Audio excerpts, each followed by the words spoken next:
Olá meus amigos, sejam muito bem-vindos a mais um vídeo aqui no canal. Eu sou o professor Gustavo Machado e hoje, atendendo a pedidos do Instagram, eu vou falar sobre federalismo. Antes de mais nada, gente, eu sempre digo para os meus alunos que é muito importante a gente entender os conceitos, entender os princípios de cada parte da matéria. Quando você chegar numa prova muito difícil, principalmente essas provas de carreira jurídica, você vai perceber que você não vai saber mais do que 60%, 70% das respostas. O restante, você vai precisar construir a resposta com aquilo que você já tem. Então, entender os princípios significa entender de que forma que você vai sair de uma parte da matéria para poder ir para outra, como que você vai relacionar conceitos, de que maneira que você vai poder construir um raciocínio que vai mostrar para o examinador que você conhece bem aquela matéria. Então, não deixem de estudar os conceitos, os fundamentos de cada uma das matérias. Hoje eu vou falar sobre teoria geral do federalismo. E se vocês gostarem, deixarem um like, comentarem aqui embaixo, eu faço outro vídeo tratando especificamente de jurisprudência sobre distribuição de competência entre os entes federados e também, quem sabe, aí um vídeo específico sobre o Distrito Federal, sobre a União, estados, municípios, etc. Tá? Então comentem aqui embaixo. Eu gosto muito de falar de jurisprudência sobre esse tema, que é um tema que cai muito, mas só se vocês curtirem bastante o vídeo aqui, tá bom? Mas vamos lá, antes da gente correr, a gente tem que conseguir andar, né? Então o objetivo aqui, basicamente, é a gente compreender bem o que é uma federação de estados, o que é uma federação, o que caracteriza uma federação. Bem, já lá no artigo 1º da Constituição está muito claro que o Brasil adota a forma de Estado-federação. Lá no artigo 1º está dito: a República Federativa do Brasil, formada pela união indissolúvel de estados, DF e municípios. Ou seja, de cara, lá no artigo 1º, a Constituição já diz que somos uma federação de estados. Mas o que isso significa dizer? Olha só, a federação é uma forma de estado. E o que é uma forma de estado? A forma de estado, gente, é a maneira como o poder é distribuído dentro de um território.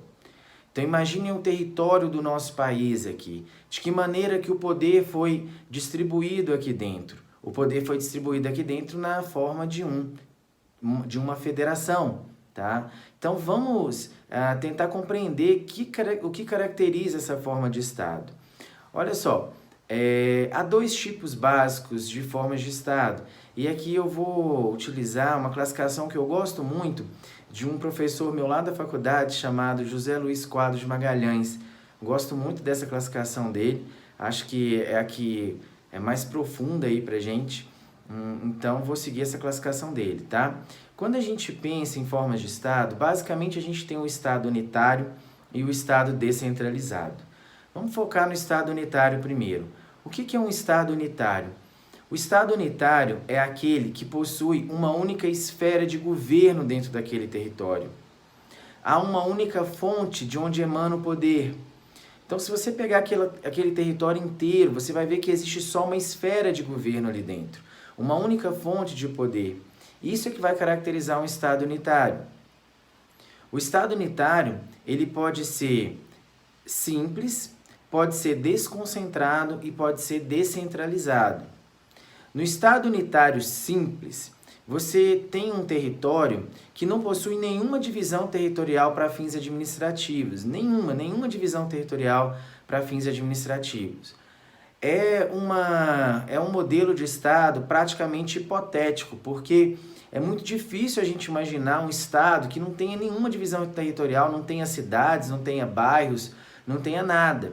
Se a gente pegar até o Estado muito pequeno, como a Santa Sé, salvo engano, deve haver uma administração específica ali para Basílica de São Pedro, uma administração específica para o museu. Até ali deve haver algum tipo de divisão territorial para fins administrativos, tá? Bem, esse é o Estado unitário simples, que é um modelo mais teórico. Já o modelo unitário desconcentrado, a gente possui muitos por aí. No Estado unitário desconcentrado, aquele território possui divisões territoriais, sim. Mas essas divisões territoriais, gente, existem apenas para fins administrativos. Essas divisões territoriais não possuem personalidade jurídica, não possuem capacidade legislativa e não se compõem como um autogoverno. Cada divisão territorial daquela, gente, é uma divisão territorial ali para simples fins administrativos, sem personalidade jurídica, sem capacidade legislativa, sem capacidade de autogoverno. As autoridades presentes nessas divisões territoriais funcionam, na verdade, como simples representantes do governo central. Então ali você vai perceber que eles não possuem nenhuma capacidade decisória realmente importante. Eles não tomam decisões importantes ali, porque basicamente são representantes desse poder central. Esse é o Estado unitário desconcentrado. Bem, e a gente tem o Estado unitário descentralizado. O que é o Estado unitário descentralizado? Nesse Estado unitário descentralizado, a gente tem divisões territoriais também. Essas divisões territoriais possuem personalidade jurídica, mas essas divisões territoriais existem apenas para fins administrativos. Não representam um novo governo, não têm capacidade legislativa. Aqui, essas divisões territoriais, elas podem receber algumas delegações administrativas importantes. Então você vai ver esses delegados do poder central tomaram algumas decisões importantes, mas porque receberam uma delegação do próprio poder central. Aqui, gente, não há capacidade legislativa, mas costuma haver alguma capacidade normativa secundária. A possibilidade de regulamentar alguma norma, estabelecer ali alguma portaria, alguma coisa assim. Mas nada de autogoverno, nada de capacidade legislativa no sentido mais estrito. Então, gente, eu gosto de fazer um exercício aqui para a gente fixar essa parte. Olha, imaginem que o Distrito Federal é um país, né? Se o Distrito Federal fosse um país, que tipo de país a gente seria aí do ponto de vista da forma de Estado? Se o Distrito Federal fosse um país, a gente se adequaria aí perfeitamente no conceito de um Estado unitário desconcentrado. Porque pensem comigo, aqui tem divisões territoriais para fins administrativos? Tem. Você tem Ceilândia, Águas Claras, Plano Piloto, Taguatinga. Essas divisões territoriais possuem personalidade jurídica? Não, você não pode ajuizar uma ação contra Taguatinga, por exemplo. Contra Ceilândia, contra o Gama, não pode. As autoridades presentes nessas divisões territoriais possuem uma capacidade decisória realmente importante? Não, né, gente? Se a gente pegar aqui os administradores regionais, os administradores dessas regiões, a gente vai perceber que eles são basicamente representantes do governo central, eles não têm nenhuma capacidade decisória realmente importante. Então, se o Distrito Federal fosse um país, a gente se adequaria bem aí numa forma de Estado unitária desconcentrada. Legal. Então, eu já mostrei para vocês, gente, que o Brasil não é um Estado unitário, nem simples, nem desconcentrado e nem descentralizado. Para a gente saber o que uma coisa é importante a gente saber o que ela não é. Então, vocês já sabem que o Brasil não é um Estado unitário, nem simples, nem desconcentrado, nem descentralizado. O Brasil, gente, é uma forma de Estado aqui que a gente fala descentralizado. Então, a gente tem como gênero o Estado unitário e como gênero também aqui o Estado descentralizado. Não confundam aqui o Estado descentralizado com aquele Estado unitário descentralizado que eu falei para vocês há pouco. Aquilo é outra coisa. Aquilo é um tipo de Estado unitário. Agora eu estou tratando aqui do Estado descentralizado como gênero. Dentro desse Estado descentralizado, a gente vai ter o Estado regional, o Estado autonômico e o Estado federado. Olha só, eu gosto muito de estudar essa parte do curso, né, Direito Constitucional, porque na minha concepção, um dos problemas que a gente tem no nosso país muito sério é essa forma de Estado. A gente tratar, gente, o Estado de São Paulo, cujo PIB é maior do que praticamente quase todos os países aqui da América Latina, né? Igual a gente trata o Estado de Roraima, o Estado de Amapá, o Estado de Sergipe, tá errado. Por quê? Porque a capacidade que o Estado de São Paulo tem é muito maior do que desses outros estados. Então, o nosso país é um país muito heterogêneo, existem realidades muito diferentes. Você dá para esses entes federados a mesma competência, a mesma capacidade de cobrar tributos, não vai funcionar porque as realidades são muito diferentes. Então, a gente poderia pensar em alguma outra coisa. Talvez não com essa Constituição, já que a forma federativa de Estado é uma cláusula pétrea. Mas quem sabe no futuro, né? A gente pensar numa forma de Estado mais adequada para a nossa realidade aqui. Vem comigo, olha. O que é um Estado descentralizado regional? Aqui, gente, você vai encontrar com o nome também de Estado descentralizado italiano, porque o melhor exemplo aqui é a Itália. No Estado descentralizado regional, você tem divisões territoriais, essas divisões territoriais possuem personalidade jurídica e essas divisões territoriais possuem capacidade legislativa, funcionam como governos locais. Só que, gente, no Estado regional ou italiano, o grau de autonomia dessas regiões é dado pelo Congresso Nacional, pelo Parlamento. É o parlamento que edita uma lei complementar dizendo quais são as competências daquela região do país. É o parlamento que edita uma lei e diz para aquela parte do território o que aquela parte do território pode ou não fazer. Então percebam, o grau de autonomia aqui não é dado pela própria Constituição, mas pelo parlamento, pelo Congresso. Se a gente pensar aqui, parece nos nossos territórios federais. Depois estudem lá os territórios federais, posso trazer um vídeo aqui sobre isso, mas parece muito os nossos territórios federais aqui, tá? Então, essas divisões territoriais possuem capacidade jurídica, capacidade administrativa, são ali, né, um governo local, mas a autonomia é dada por essa lei do Congresso Nacional, do Parlamento. Bacana. Então, gente, pense, é como se o nosso Congresso aqui elaborasse uma lei dizendo qual seria o grau de autonomia do Rio Grande do Sul e fizesse outra lei dizendo qual é o grau de autonomia do estado da Bahia, por exemplo. Né? Ou seja, vai adequando ali para a realidade de cada pedaço desse nosso continente. Bem, além desse estado descentralizado regional, você tem um estado descentralizado também autonômico. O que é um estado autonômico, gente? No estado autonômico, assim como o regional, você tem divisões territoriais para fins administrativos. Aquelas divisões territoriais têm capacidade legislativa, funcionam como autogoverno. Bacana. Mas a diferença do estado regional para um estado autonômico, gente, olha só que interessante. O espanhol, né? Porque o melhor exemplo aqui de estado autonômico é o estado espanhol, é que no estado autonômico são as regiões que se unem e estabelecem qual é o grau de autonomia que elas querem ter. Então você inverte. No estado regional, isso vem do parlamento para as regiões. No estado autonômico, isso vem das regiões para o parlamento. Aquelas regiões ali, aquela parte do território, cria um estatuto dizendo para o parlamento qual é o grau de autonomia que eles querem ter.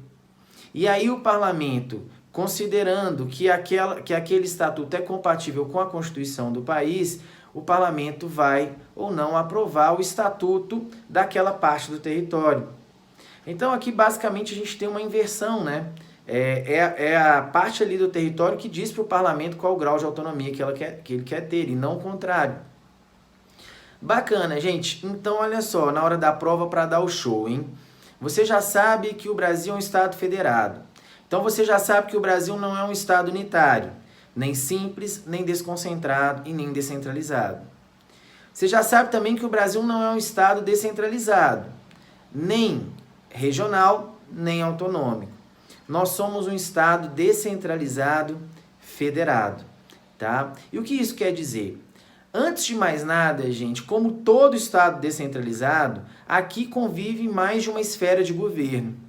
Pensem no seguinte, olha, se eu fizer um círculo aqui em volta de mim, dentro desse pedacinho minúsculo do território, dentro desse círculozinho aqui, existem duas esferas de governo, regendo o que eu posso ou não fazer dentro desse pequeno círculo aqui em volta de mim. Eu tenho aqui a União e tenho o Distrito Federal.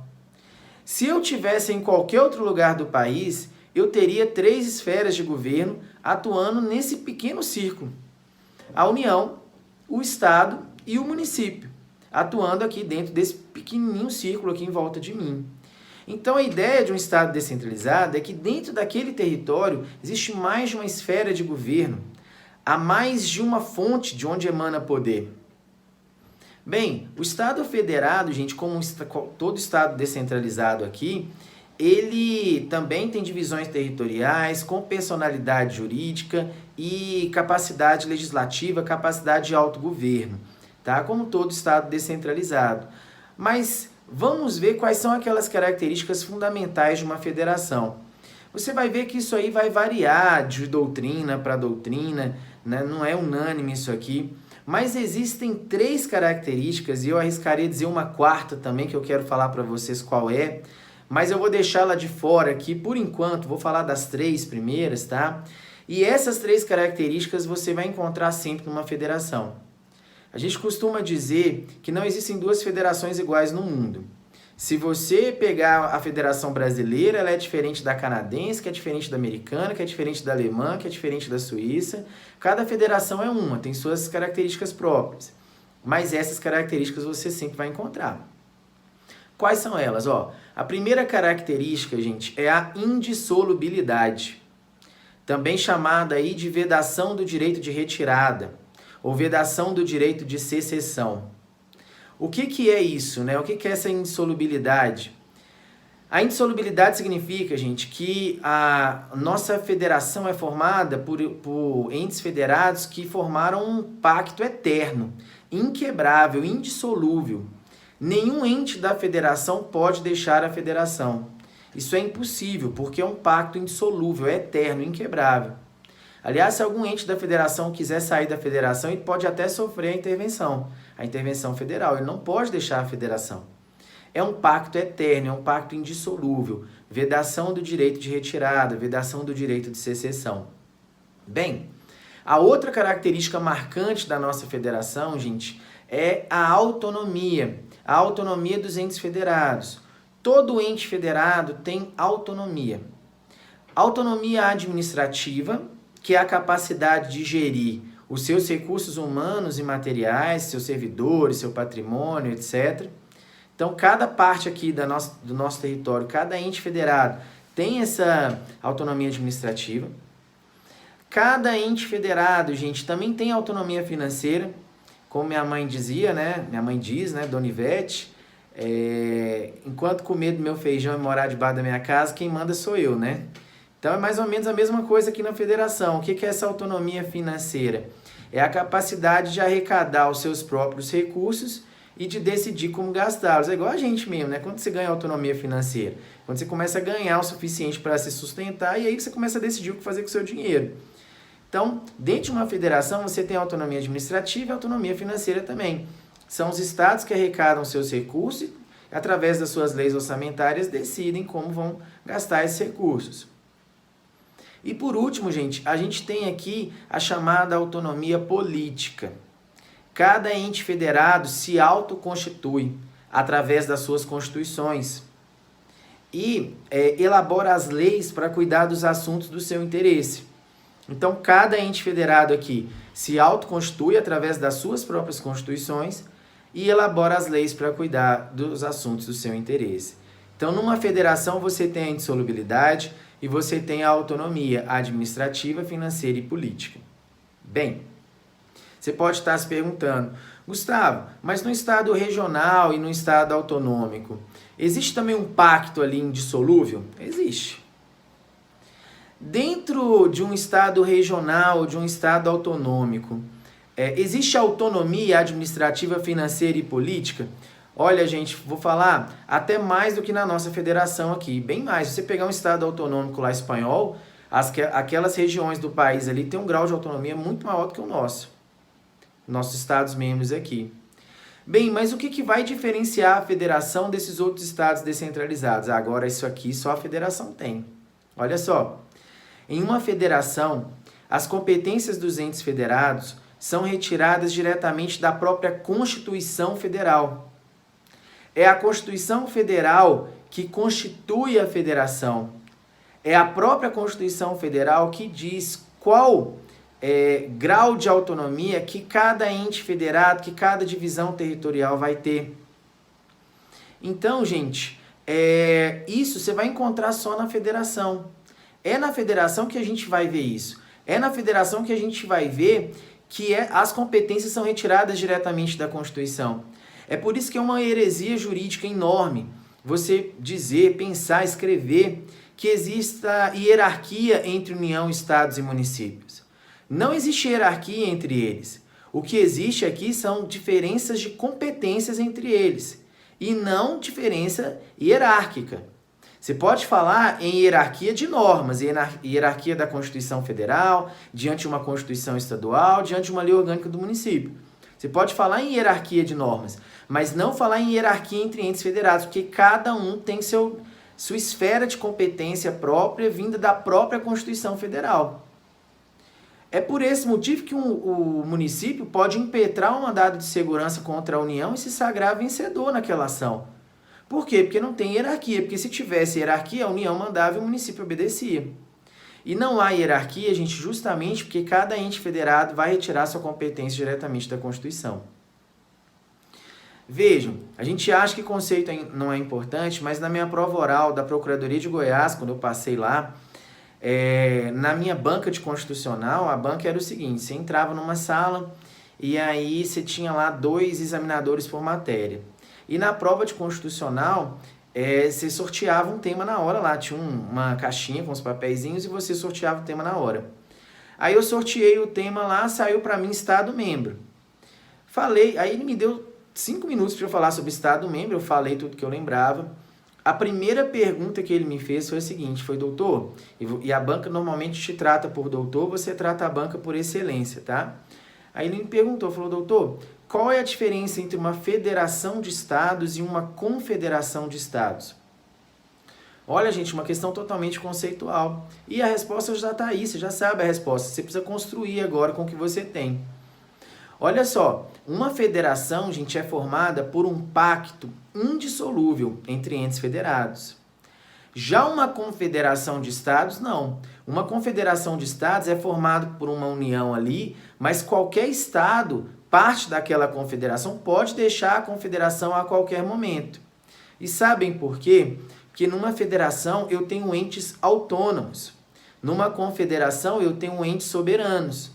Numa confederação são entes soberanos que se unem num acordo chamado confederação. Já numa federação, eu tenho entes que não têm soberania. Eles têm autonomia, mas eles não são entes soberanos, por isso que eles são subservientes a uma Constituição Federal. E isso faz com que aquele pacto seja indissolúvel. Outra diferença clara também é que uma confederação é formada por um tratado internacional, já que ela é formada por entes soberanos. Já uma federação de estados é formada por uma Constituição Federal, já que ali, você tem entes autônomos e não entes soberanos. Então, questão simples, olha só, bem conceitual. Com o que você tem aqui já era suficiente para você construir a sua resposta.